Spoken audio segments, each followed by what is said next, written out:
ଆଜ୍ଞା ନମସ୍କାର। ଆମେ ଭାରତୀୟ ସଂସ୍କୃତିର ପବିତ୍ର ବିଚାରଧାରାରେ ନିଶ୍ଚିତ ଭାବରେ ପ୍ରଭାବିତ। ଏଥିରେ ଭିନ୍ନତା ଥାଇପାରେ ଗ୍ରହଣ ଶକ୍ତିରେ ଏବଂ ତାହାର କାର୍ଯ୍ୟ ଅନ୍ୱୟନରେ ରହିବ ନିଶ୍ଚିତ।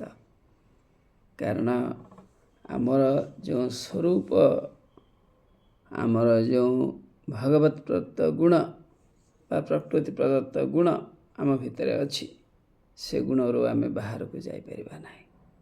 ସେ ଗୁଣ ଅନୁସାରେ ଆମେ କାର୍ଯ୍ୟରେ ବଶବର୍ତ୍ତୀ ହେଇଥାଉ।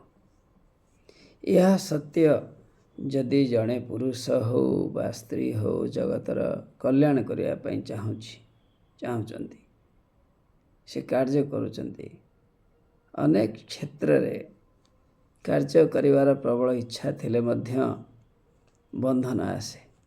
ସେ ବନ୍ଧନ ନିଜ ଦ୍ୱାରା ବି ହେଇଥାଏ। ଯଦି ଆମେ ନିଜକୁ ରକ୍ଷା ନ କରିପାରିବା, ଯଦି ବିଭିନ୍ନ ରୋଗରେ ପଡ଼ିବା, ଶରୀର ଯଦି ଠିକ୍ ନଥିବ,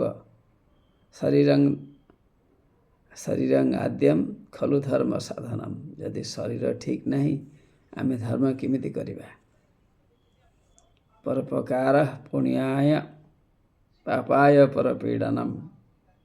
ପୁଣ୍ୟ ହେବ କାମ କଲେ, ଦେହ ଥିଲେ ତ ଦେହର ଯତ୍ନ କ'ଣ ଆମେ କରିବା ନାହିଁ? ନିଶ୍ଚିତ କରିବା।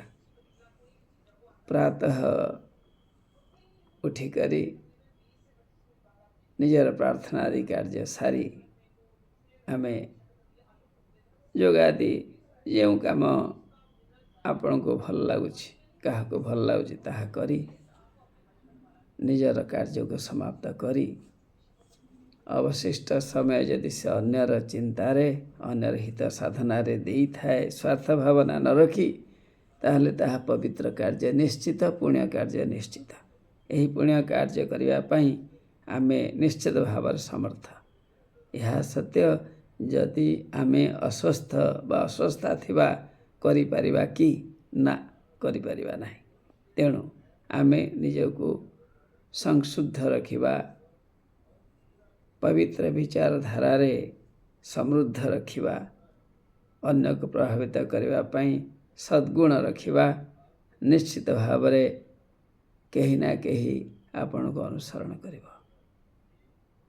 ଆପଣ ଭଗବତ ଗୀତାର ଦିବ୍ୟବାଣୀକୁ ଅନୁସରଣ କରନ୍ତୁ ବା ଅନ୍ୟ କୌଣସି ଧର୍ମର ଦିବ୍ୟବାଣୀକି ଅନୁସରଣ କରନ୍ତୁ। ସମସ୍ତେ ଧର୍ମ ବାଟରେ ଚାଲିବେ, ଆମେ ବି ଚାଲିବା। ନିଶ୍ଚିତ ଭାବରେ ପରର ଉପକାର ଆମେ କରିପାରିବା। ଜୟ ଜଗନ୍ନାଥ।